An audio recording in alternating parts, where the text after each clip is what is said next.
26 есеп. Бұрыш АОБ тік бұрыш. Осы сәулесі бұл бұрышты 5-те 13 қатынасында етіп екі бұрышқа бөледі. АОС және СОБ бұрыштарының айырмасын табыңыз. АОБ бұрышының суретін салайық. АОБ бізде тік бұрыш. Және оны осы сәулесі екі бұрышқа бөледі. Осы сәулесі. Яғни мұнда бір бұрыш, мұнда екі бұрыш. 5-те 13 қатынасында деген, яғни мұнда 5 бөлік, мұнда 13 бөлік.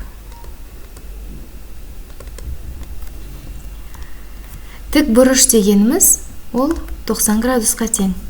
Демек бізде осы сәулесі бөлу арқылы пайда болған екі бұрыштың қосындысы ол 90 градусқа тең.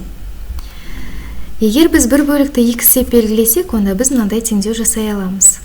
5x қосылған 13x ол 90-ға тең. 5x-қа 13x-ті қоссақ, 18x болады. Ол 90-ға тең. X тең 90 бөлінген 18, x тең 5-ке. Демек біздің бір бөлігіміз 5 градусқа тең.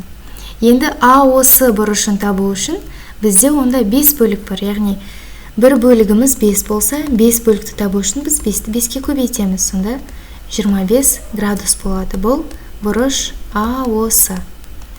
Бұрыш СОБ-ны табу үшін ол 13 бөлік. Яғни 5-ті 13-ке көбейтеміз. 65 градус. Ол бұрыш СОБ. Бізге осы екі бұрыштың айырмасын табу керек. Яғни 65-тен 25-ті азайтсақ, ол 40-қа тең болады. Нұсқалардың дұрысы А нұсқасы.